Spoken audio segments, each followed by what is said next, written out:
Hola amigos, il est 8 heures du matin, c'est la première grande randonnée aujourd'hui sur 2 jours. Donc nous allons rentrer dans le cratère de la caldeira de Taburiente où nous allons passer une nuit dans une zone de campement. Voilà, on y va!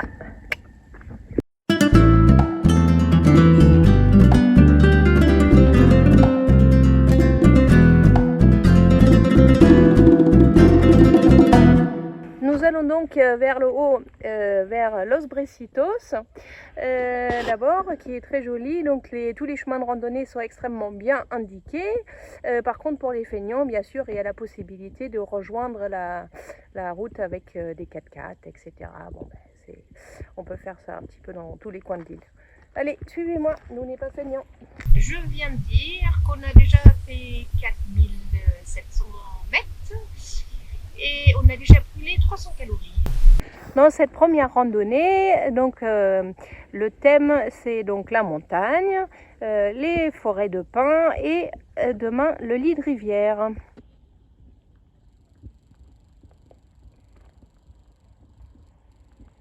Donc là-bas au loin, cachée derrière les nuages, on voit l'île de Hierro, une autre île Canaries, donc qui est très sauvage et très rocheuse. Hierro, ça veut dire fer. Ça vient en fait ça vient du fait que c'est une île qui ressemble à un rocher, quoi. Nous sommes arrivés à Los Brecitos, qui surplombe donc le cratère de la caldeira. En bas, il y a le barranco de las Angustias qui va jusqu'à Tassacorte. Et là, nous sommes donc à l'intérieur du cratère sur la paroi gauche.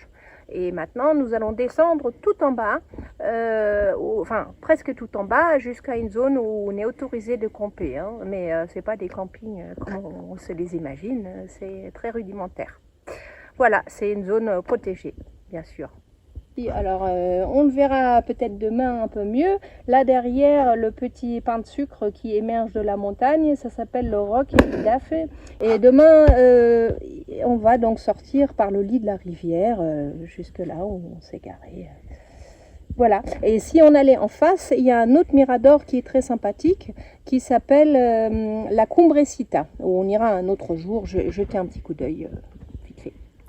Donc jusqu'à Los Brecitos, on a fait environ 7 km, c'est à 1070 mètres d'altitude. Et maintenant, on va faire encore 5 km et demi à descendre. Bon, ça va être plus facile. Allez. Donc là, on descend. On y va.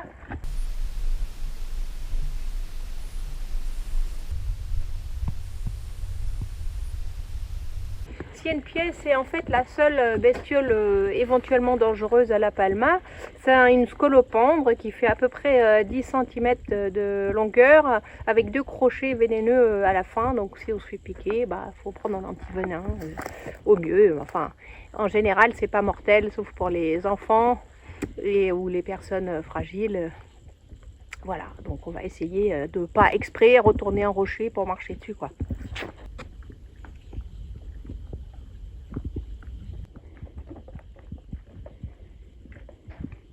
Nous sommes arrivés à proximité de la zone de camping. Donc là, il y a de l'eau bien fraîche qui coule de la montagne qui va nous faire du bien.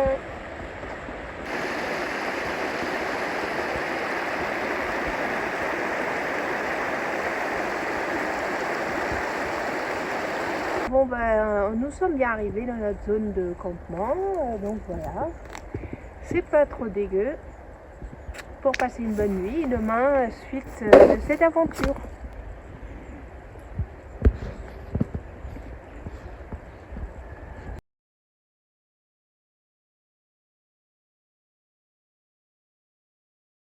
Allez, c'est reparti pour la deuxième journée de rando. Aujourd'hui, on va aller dans le barranco et puis se baigner un petit peu.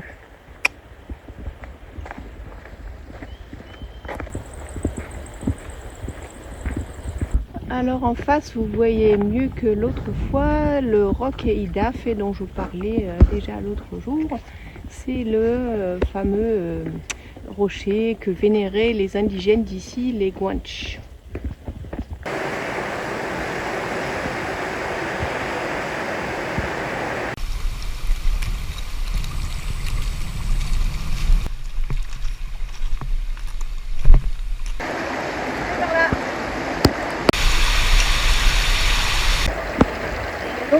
cours d'eau qui se rejoignent, et celui couleur un peu ocre, c'est celui qui vient de la cascade des couleurs, c'est couleur soufre. Voilà. On va faire un petit tour et après on se met sur le retour.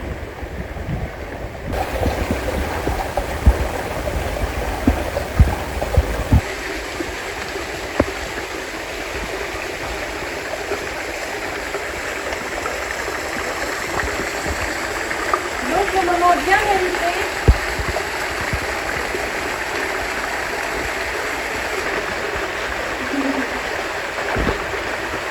Oui, alors en général on essaye de garder ses pieds au sec, mais en fait ça sert à rien parce qu'au bout d'un moment on les a mouillés quand même. Mais bon, je vais essayer quand même.